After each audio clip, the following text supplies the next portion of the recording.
ये व्यर्थ के बकवाद करने वाले लोगों से मत मिलो, व्यर्थ के बकवाद करने वाले लोगों की तरफ मत देखो, ये क्या कह रहे हैं, क्या बोल रहे हैं। और तुम भी व्यर्थ का बकवाद मत करो। अपने समय को कीमती मान करके निरंतर प्रिया प्रीतम का नाम जप करो, उनके गुण लीला गाओ, उनकी सेवा में रहो। कभी प्रपंच की बातें, कभी प्रतिष्ठा का चिंतन, कभी नाना प्रकार के मान सम्मान का चिंतन, ये घुसने ना पावे हृदय में। बहुत सावधान रहना चाहिए साधक को। ऐसी बातें देखो मत, ऐसी बातें सुनो मत जिससे तुम्हारा हृदय उद्विग्न होकर प्रभु का चिंतन छोड़ दे। बंद करो अभी। अन्य लोगों के संग का त्याग कर दो, जो भगवत विमुख वार्ता करते हैं, संत निंदा करते हैं, दूसरों की निंदा करते हैं। कुछ हाथ नहीं लगता, ये लोग दुर्गति को प्राप्त होने वाले हैं।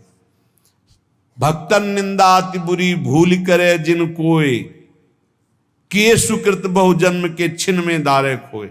पर निंदा के किए ते नहीं, आवत नहीं कछुआत, मूर्ख पर्वत पाप को ले चल अपने साथ। तो अलम कश्यापि संगत्या, ऐसा संग मत करो जिनके पास बैठने से भक्त निंदा, जन निंदा, भगवत निंदा हो। ऐसे से दूर रहो। अलम बंद कर दो ऐसे लोगों का संग। रात दिन हम श्यामा श्याम का नाम जप करेंगे, श्यामा श्याम के लीला गुण गाएंगे, श्यामा श्याम के ही धाम का शोभा का चिंतन करेंगे।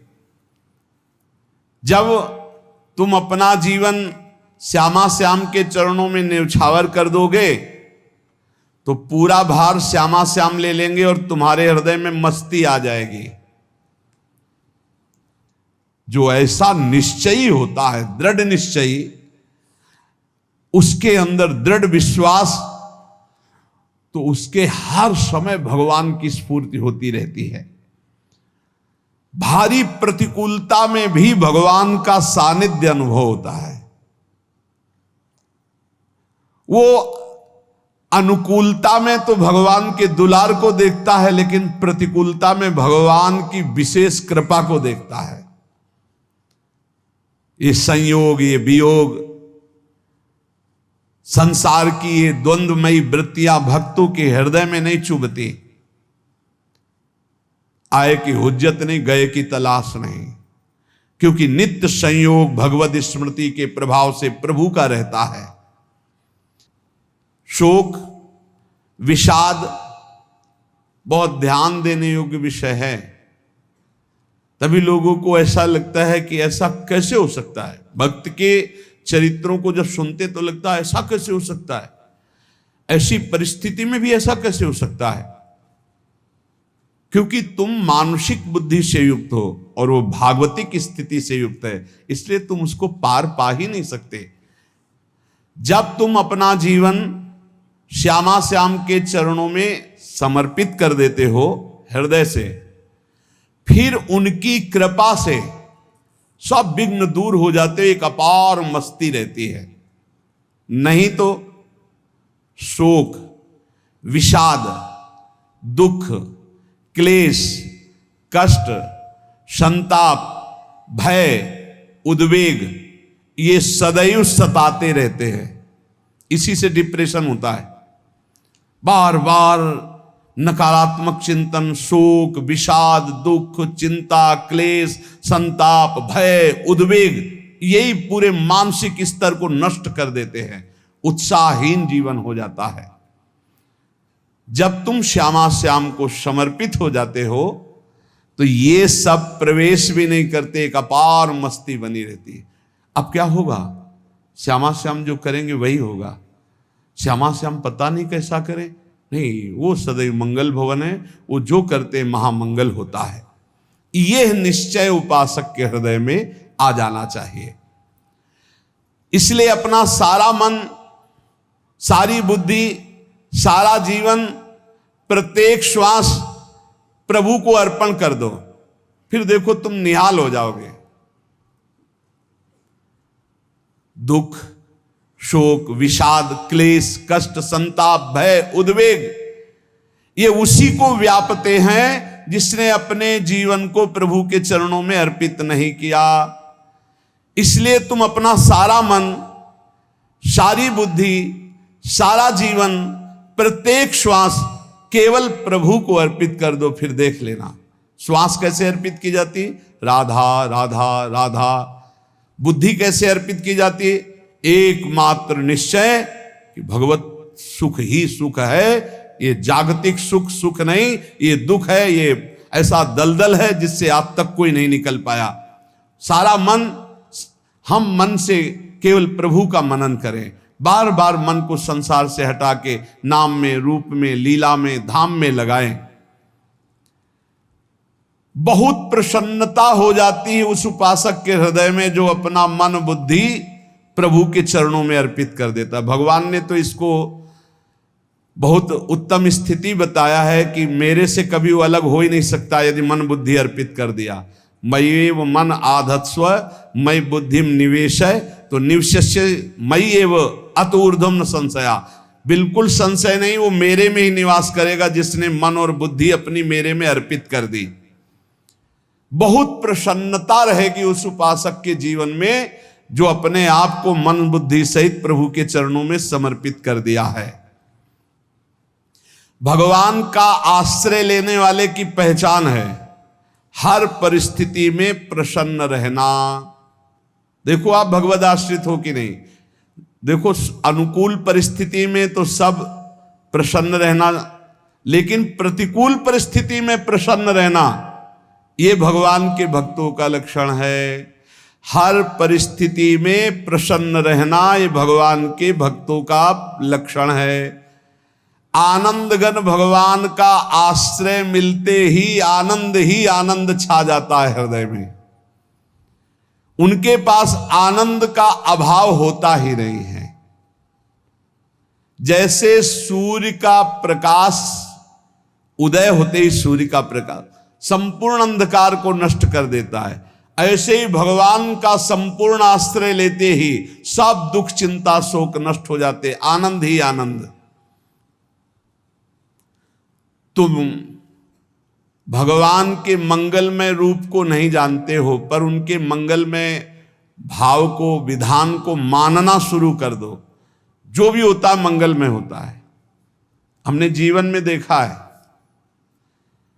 अगर इधर कोई बहुत बड़ा सुख दिया तो देर नहीं लगेगी, 24 घंटे नहीं व्यतीत होंगे और ऐसे दुख दे देंगे, जिससे दोनों का समान भाव रख करके ना दुख में तुम भूलो प्रभु को, ना सुख में फूलो, सीधे भगवत मार्ग में चल। पूरे जीवन की बात देखा है, भगवान के मंगल विधान में सदा सर्वदा सुख ही सुख है, इस बात को मान के प्रसन्न हो जाओ।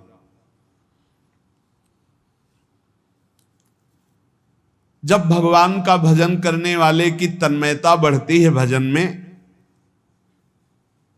तो द्वेषी जन अपने आप तैयार हो जाते हैं। भक्त कभी किसी से द्वेष नहीं करता, अपने आप वो द्रोह करने लगते। तो नरसिंह मेहता जी से बहुत गांव के कई लोग थे जो जलते थे, ऐसे जलते थे कि अब क्या करें, कैसे मिटा दे नरसिंह मेहता जी को।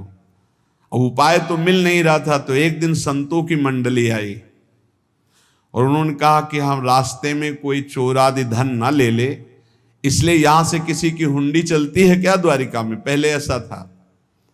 बोले हाँ, हमारे यहां बहुत बड़े सेठ हैं नरसिंह मेहता जी, पर आप कहोगे वो मना कर देंगे। कई बार कहोगे, अगर वो स्वीकार कर ले तो वहां। और उनका लक्ष्य था कि नरसिंह मेहता जी की तो खाने की भी सुविधा नहीं थी, हुंडी कहाँ की बात आई। उनका था कि जब वो ना कहेंगे तो संतजन नाराज हो जाएंगे, अगर हाँ कह दिया तो वहां हुंडी चुकेगी नहीं, तो संतजन अपने आप इनको शाप दे देंगे, अपराध बन जाएगा, ये नष्ट हो जाएंगे। संतों को भेजा नरसिंह मेहता जी ने, सबकी दंडवत की, चरण पखाड़े। तो उनका ये इतना रुपया है, द्वारिका में साधु सेवा हम करेंगे, वहां तुम्हारी हुंडी चलती है, तो आप अरे उनका आप कहाँ भूल रहे हो, यहाँ खाने की भी व्यवस्था। बोले हमें सब पहले से बता दिया गया कि आप मना करोगे, बार बार मना मत करो, हमें पता है। तो उन्होंने ठाकुर जी की तरफ देखा, बोले क्या लीला है प्रभु, संतों से हम क्या कहें, ये ले रुपए। उस समय स्वर्ण की मोहरें चलती थी, बेच के बाजार से खूब उन संतों को पवाया, उन्हीं संतों की सेवा की। और उनका अपने सेठ का नाम तो बताओ जहां हमें जाके हुंडी मिलेगी। सेठ, सावल शाह सेठ।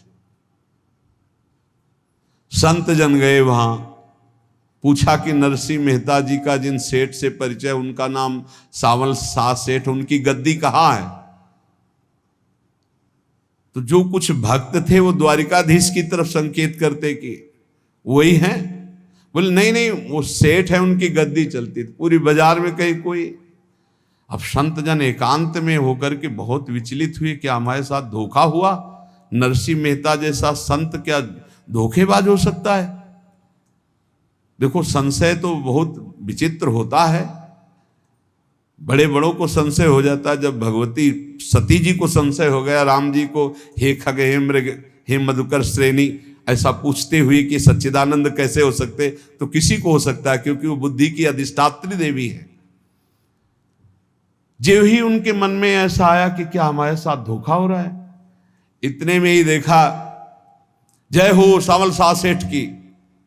वो कहा सावल शाह सेठ? तो देखा बढ़िया मुनीम जी उनके साथ, और सेठ बस्ता लिए हुए मुनीम जी, सरकार इधर से चलो। तो उनका सावल शाह सेठ आपका नाम है? संतों ने कहा। बोले हाँ। बोले नरसिंह जी? हाँ। बोले आपकी हुंडी आ गई है। हुंडी एक कागज में लिखा कि ये हमारे सेठ जी को दे देना। वैसे लोग मुझे माखन चोर कहते, कोई कुछ कहता, लेकिन आपने सेठ बना दिया। जब आपने सेठ बना ही दिया तो आप कभी परवाह मत करना तुम। और ये सेवक आपकी सेवा में सदैव तत्पर है। भगवान ने ऐसा लिखा।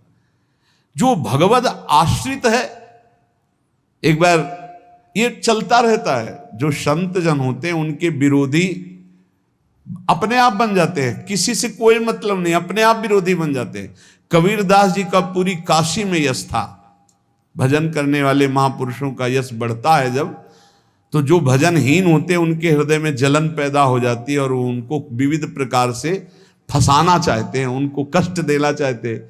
तो कबीरदास जी के यश को धूमिल करने के लिए कुछ ब्राह्मणों ने एक रचना रची। मुड़ मुड़ा के कबीरदास जी के शिष्य बन करके पूरी काशी के सब आश्रमों में निमंत्रण दे आए। कल भंडारा है, संत सेवा है, सबने स्वीकार किया। कबीरदास जी अपनी दिनचर्या करके निकले तो संत मंडली आने लगी। बोले कै बजे सेवा है? साधु सेवा। बोले कौन सी साधु सेवा? बोले कल आपके शिष्यजन निमंत्रण दे के आए, पूरी काशी के सब संत आ रहे हैं। कबीरदास जी ने कहा यहाँ तो एक की भी व्यवस्था नहीं, पूरी काशी के संत आ रहे। अच्छा, समझ में आ रहा है, लीला बिहारी तुम लीला करना चाहते हो। गए अपना निकल गए गंगा किनारे, एक झाऊ के नीचे बैठकर अपना भजन ध्यान में मगन है। 11-12 बजे तो उन्होंने देखा संतों की मंडली, अब काशी तो बहुत। कबीरदास जी ने देखा कि आश्रम की, तो बोले पता नहीं क्या होगा, चलो चलते हैं। तो ऐसे गमछा वस्त्र करके ऐसे डालकर मुंह ढक करके, वहां बड़ी बड़ी पंगत लगी थी। कबीरदास जी सबको पाओ जी पाओ। कबीरदास जी के रूप में स्वयं भगवान पाओ जी पाओ। कबीरदास जी ने कहा अच्छा, जब स्वामी परस रहे तो हम भी बैठ के पा ले। तो जब उसी पंगत में बैठ गए अपना कपड़ा ढक करके, और जब मोहरे की दक्षिणा दे रहे थे सब लोग कि वाह कबीरदास जी ने आज तो साधु से। सबको जब कबीरदास जी के सामने आए तो ऐसे मुंह ढके, बोले देखो जो मेरा होता है उसे मुंह छुपाना नहीं पड़ता, मुंह ढकला नहीं पड़ता। लो दक्षिणा, तुम भी दक्षिणा लो। कबीरदास जी को कबीरदास जी दक्षिणा दे रहे, और वो कबीरदास जी है भगवान, और ये पाले वाले कबीरदास जी है भगवान के जन। कभी भगवान अपने, अरे जमाने जोर लगा ले, कितना जोर लगाएगा, भक्त और भगवान का झंडा कभी न झुकने पाएगा। बिल्कुल चिंता, शोक, भय, उद्वेग रहित जीवन भगवद आश्रित। तुम भगवान के मंगल विधान में सदा सर्वदा प्रसन्न रहो। अब ये विचार कर लो कि भगवान जो करेंगे तुम्हारा मंगल करेंगे। अब थोड़ा ऐसा बीच में लगता है कि अमंगल हो रहा है क्या, लेकिन पक्का समझो बहुत बड़ा मंगल उनका विधान होता है। बहुत ही उत्तम मंगल होता है भगवान के शरणागत का। भगवान हमारे विचारों वाले नहीं हैं, हमारे विचार प्राकृतिक है, भगवान के विचार चिदानंदमय हैं। वो अपने विचार से हमारा मंगल करते हो, हम अपने विचार से मंगल चाहते हैं। भगवान के विचार से मंगल ही हमारा होगा, इसलिए कभी हमको चिंता शोक भय नहीं करना चाहिए। भगवान की ओर से कभी तुम्हारे लिए ऐसा विधान नहीं होगा कि तुम दुखी हो जाओ, बस तुम्हारी सोच हो सकती है, उसका परिणाम बहुत मंगल होगा। जगत की ओर से निराश हो जाओ, किसी से आशा मत रखो, फिर आप देखो आपका जीवन कैसा आनंदमय व्यतीत होता है। ये जो जगत की आशा है यही दुख प्रदान करती, सच्ची जगत की आशा ही दुख प्रदान करती है। अगर जगत से कोई संबंध न रखा जाए और भगवत भाव में रहकर तो बहुत अच्छा जीवन चलेगा। अपने कर्तव्य का पालन करो, परिवार को भगवत स्वरूप मानकर पोषण करो, किसी से कोई संबंध मत रखो, कोई आशा मत रखो, यही अध्यात्म सिखाता है। अपने आप भगवत स्वरूप, सबका व्यवहार मंगलमय और आपका जीवन मंगलमय। अपने घर में ऐसे रहो जैसे किसी अतिथि के घर में रह जाता है, चलना है यहां से जाना है। कौन रहता है अपने घर में अतिथि की भांति? भगवान का भक्त। जाना है यहां से, अपनी प्रिया प्रीतम के पास जाना। ये हमारा घर नहीं है, यहां तो हम समय व्यतीत कर रहे हैं, अपनी आयु व्यतीत कर रहे हैं भगवत आराधना करते हुए। हमें जाना है प्रिया प्रीतम के पास। वास्तविक घर भगवान का धाम है हमारा, वास्तविक घर वाले प्रभु हैं हमारे, जो नित्य सच्चिदानंद भगवान के चरणों में अपने चित्त को समर्पित करता रहता है। उसको यह अनुभव होने लगता है कि बड़ी कृपा है हमारे ऊपर, भगवान की बड़ी कृपा है हमारे ऊपर। सर्वसमर्थ परम सुहृद भगवान ऐसे भक्त के ऊपर हर समय वरद हस्त रखे रहते हैं। ये केवल प्रवचन नहीं, सच्ची बात मानिए। ऐसे भगवान का वरद हस्त हर समय रहता है। जब भगवान की छत्र छाया में भक्त अपने को देखता है तो आसपास घोर विपत्तियों का भी समुदाय हो तो भी वो आनंद में मगन रहता है। हर हालत में आनंदित रहना ये भक्त का स्वभाव है। भगवान ऐसे भक्तों को प्यार करते हैं जैसे कछुआ अपने अंडे को बाहर रख आवे और रात दिन उसका चिंतन करे। जब भक्त भगवान को समर्पित होता है तो भगवान रात दिन उसकी ऐसे चिंतन सुरक्षा करते हैं। अभय, ये दैवी संपदा का पहला गुण है। ये भगवान के शरणागत पर जागृत हो जाता है, वो भयभीत नहीं होता, किसी भी उससे भयभीत नहीं होता। यही डरप हरिवंश हित, जिनो भ्रमय गुण सलिल पर। इस डर से डरते रहना चाहिए कहीं गुण रूपी पानी में फिसल न जाए, नहीं तो गलती हो सकती है। साधक सावधान रहे। ये अभय दैवी संपदा का सबसे बड़ा गुण है। जो भयहारी भगवान की शरण में आ जाता है तो उसके अंदर ये अभय प्रकट हो जाता है। अगर कहीं तुम्हें एकांत में भय लग रहा है, एक आदमी तो एकांतिक में आए थे, वो कह रहे थे कि हमें हर समय भय लगा रहता कि कोई हमारे पीछे है, अंधेरा तो लगता कोई खड़ा है, मैं जीना मुश्किल हो गया, ऐसा भय। देखो ये मन कैसा है, भगवान से विमुख होने पर कैसे डरवाता है। वो कह रहे हैं हर समय मुझे डर लगा रहता है, कोई सामने खड़ा है, कोई पीछे खड़ा है, ऐसा भय लगने लगता है। और जब भगवान की शरण में आ जाते हैं तो ये अभय स्थिति हृदय में जागृत हो जाती है। कोई भी भय आसपास आ ही नहीं सकता, यहां तक कि नरक का भी भय खत्म हो जाता है जो भगवान की शरण में है। महापापी भी पुण्यात्मा महान भक्तों के समान वो उत्तम गति को प्राप्त हो जाता है जो भगवान की शरण में हो जाता है। पर ये जो भोगों का आश्रय लिए हुए हैं, मनमानी आचरण कर रहे हैं, ये कभी उस अभय को जान ही नहीं सकते कोई अभय पद है क्या। इनको तो कदम कदम पर शोक, भय, और दुख की प्राप्ति होगी। कोई बचा नहीं सकता जो भोगों में लगे हैं, मनमानी आचरण कर रहे हैं। अगर निर्भय होना चाहते हो, परम सुखी होना चाहते हो, तो भगवान के शरणागत हो जाओ। सारे जगत को अभय दान देने वाले भगवान हैं। भगवान का एक प्रण है, मम पन शरणागत भयहारी। जो मेरी शरण में आ गया उसके भय का मैं नाश कर देता हूं। साधना में अवस्था मन की मानी जाती है कि आप कितने अच्छे साधक हैं। यदि आपका मन भगवदाकार है, हर समय भगवत चिंतन चल रहा है, आपके स्वप्न भागवती का रहे हैं, आपके विचार भागवतिक हैं, तो आपकी अच्छी साधना हो रही है। और यदि आपके स्वप्न गंदे आ रहे हैं, क्योंकि स्वप्न में मन का ही सारा खेल होता है, और आपकी चिंतन वृत्ति वासनात्मक चल रही, तो अभी साधना का प्रभाव मन पे नहीं पड़ा है।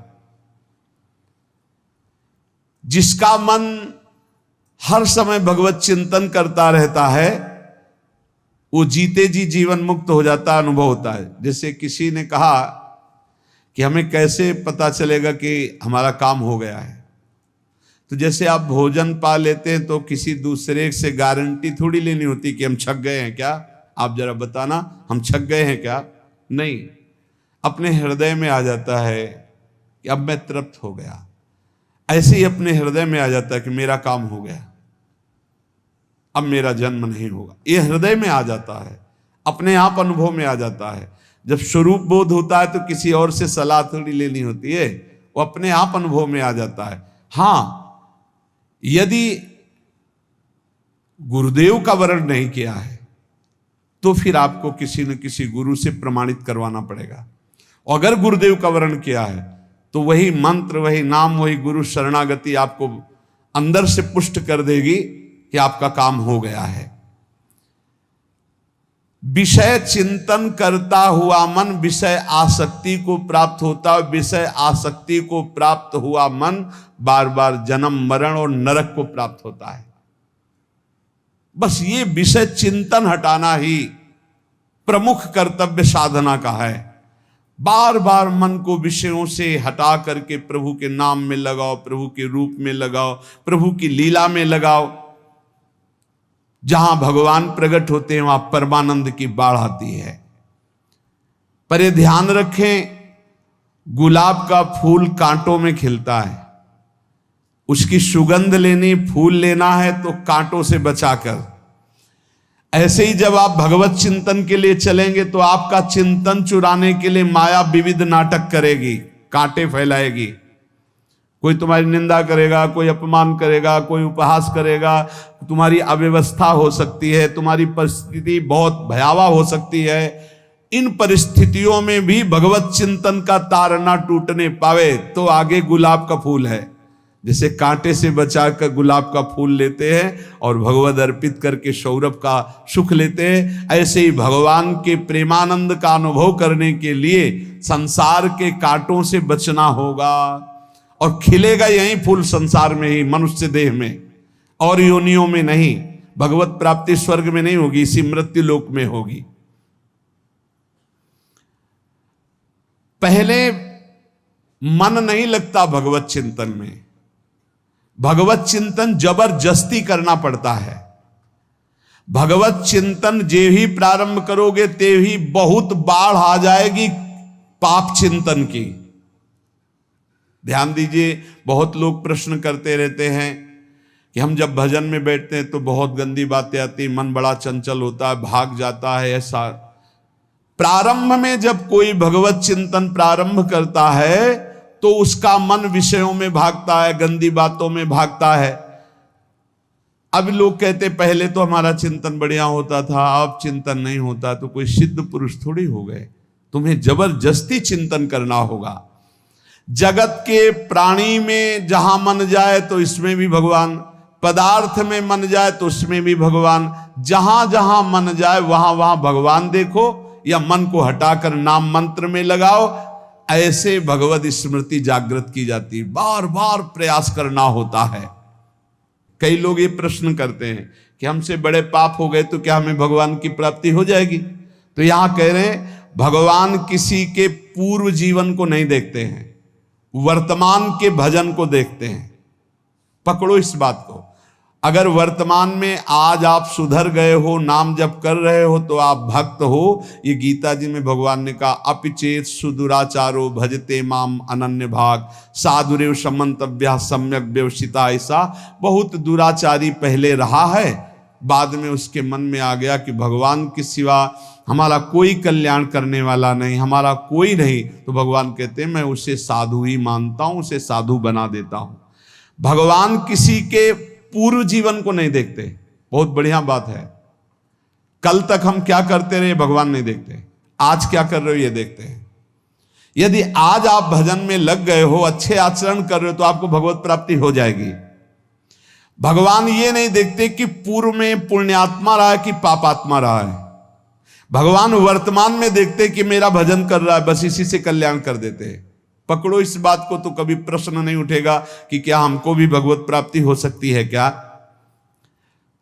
हमारा मन यदि श्री भगवान को चाहने लगे तो श्री भगवान हमारे मन में ही आकर बस जाएंगे। भगवान की रूप माधुरी में मन डूबने लगेगा। यथार्थ सत्य, जो भगवान से थोड़ा भी प्यार करने लगे हैं, उनके हृदय में भगवान की उनकी भावना के अनुसार झलक आने लगी है। हृदय में प्रभु के आते ही अनंत जन्मों के संस्कारों का नाश हो जाता है। इसलिए तुम अपने पहले वाले घृणित जीवन को याद भी मत करो और उसको सोचकर जरा निराश भी मत हो।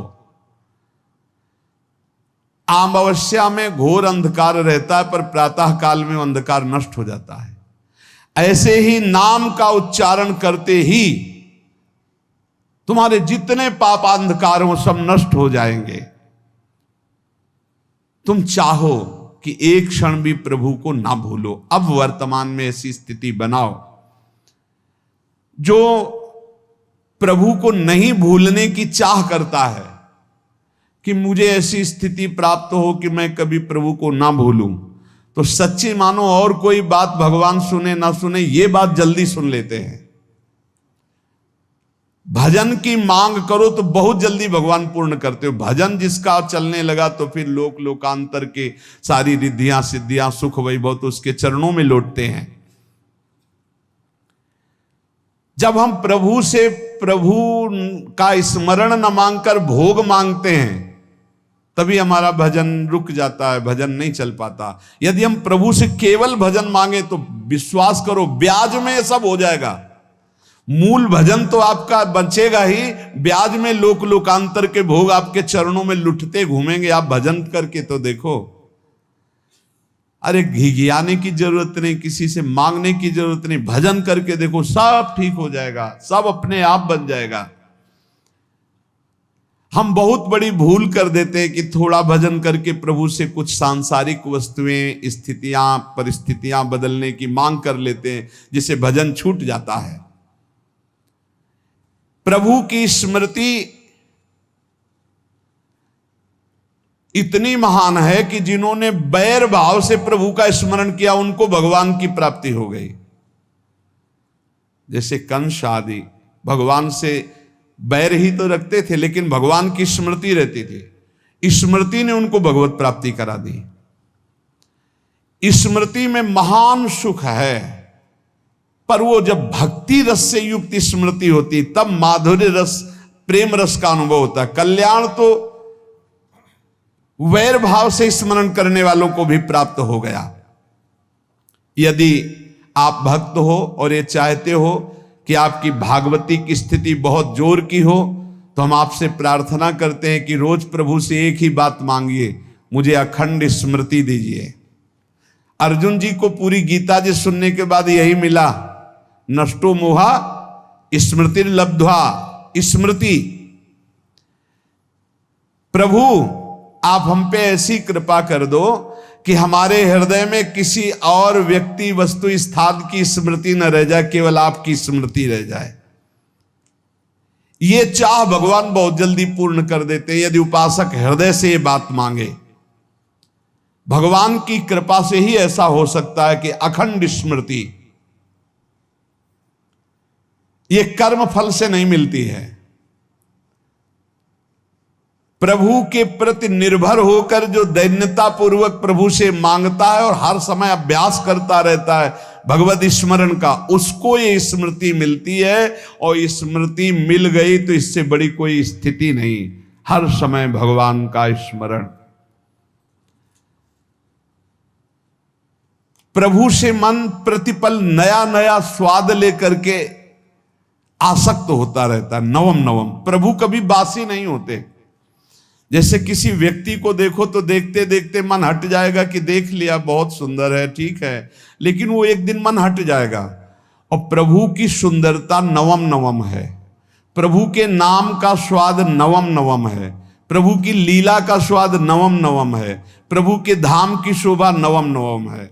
जैसे आचार्य महाप्रभु हरिवंश चंद्र जी कहते, नयो नेह नवरंग नयो रस नवल श्याम वृषभानु किशोरी, नव पीतांबर नवल चूनरी, नई नई बूंदन भींजत गोरी, नव वृंदावन हरित मनोहर, नव चातक बोलत मोर मोरी, नव मुरली जो मल्हार नई गति, सब कुछ नया। तो नवम नवम प्रभु प्रतिपल नवम नवम प्रभु का रूप, प्रियाजू का नवम नवम, अबहीं और अबहीं और अबहीं और है। तो कहते हैं जब मन निरंतर स्मृति में डूबता है तो जब प्रभु की रूप माधुरी प्रकाशित होती तो ऐसी नवम नवम कि कभी ये नहीं होता कि रूप बासी हो गया। ये वही रूप है जो हमने अभी देखा था, नवम नवम। इसलिए आनंद की उफान आती रहती है उपासक के हृदय में। ऐसी प्रियता, ऐसा आनंद बिना भजन के नहीं अनुभव में आएगा। इसलिए तुम विश्वास करो, तुम्हें बहुत सुंदर सुख मिलने वाला है, आगे अपार सुख मिलने वाला है। ये थोड़ा दुख का समय काट लो, जब तक जीवन है ये दुख सुख की लहर आती रहेगी, आप इसको सह जाओ, आगे बहुत आनंद है, विश्वास मान लीजिए, बहुत आनंद है। जो ये विश्वास कर लेता है वो प्रभु के मार्ग में चलकर प्रभु को प्राप्त कर लेता है। नहीं तो इतने रोड़े हैं कि आप ऊब जाओगे, बहुत रोड़े हैं। जो प्रभु के मार्ग में चलता है तो माया के बहुत से पार्षद अपना प्रभुत्व दिखाने उनके पास आते हैं, महिमा अपनी दिखाने, पर वो किसी वस्तु स्थिति अवस्था प्राणी पदार्थ का प्रभाव स्वीकार ही नहीं करता, क्योंकि भगवत स्मृति परायण है, भगवान की कृपा पर विश्वास है, इसलिए उसको कोई फंसा नहीं पाता। वो नित्य निरंतर प्रभु से घुला मिला रहने के कारण उसकी मस्ती में कोई फर्क नहीं पड़ता। माया का प्रभुत्व रखने वाले उसे फंसाने की चेष्टा करते हैं, पर उस पर किसी का असर नहीं होता। वो कहीं लिप्त नहीं होता, वो कहीं दुखी सुखी नहीं होता, वो हर समय प्रसन्न रहता है। तुम देखो, हर समय प्रसन्न रहते हो? यदि नहीं तो तुम किसी व्यक्ति वस्तु का आश्रय लिए हुए, प्रभु का नहीं।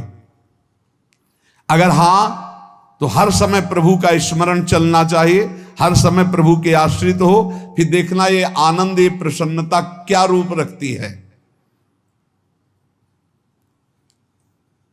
बड़े बड़े मस्त संतों को देखा, मस्त ऐसे उन्माद में मस्त है, उस सुख के लिए ललचाओ।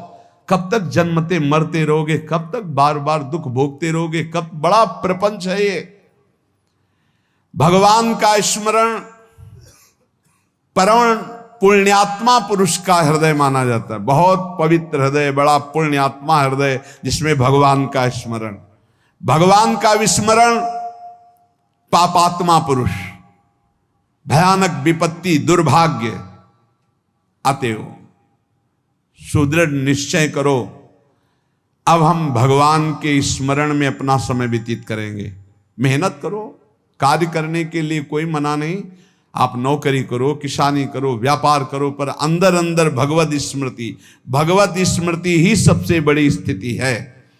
अब चाहे हम जीवित रहें, चाहे हमारे मरण जैसी विपत्ति आ जाए, चाहे सब हमसे हट जाए, चाहे सब हमको नमन करें, अब हम दृढ़ निश्चय करके केवल भगवान के स्मरण करते हुए इस संसार के बीच समय व्यतीत करेंगे। अब हम चूकने वाले नहीं। ये नियम लीजिए, चाहे जीवन रहे या ना रहे, चाहे मरण जैसा कष्ट आ जाए, चाहे सब वियोग हो जाए, सब चले जाए, चाहे सब संयोग हो जाए, सब नमन करें, अब हम प्रभु का स्मरण नहीं छोड़ेंगे।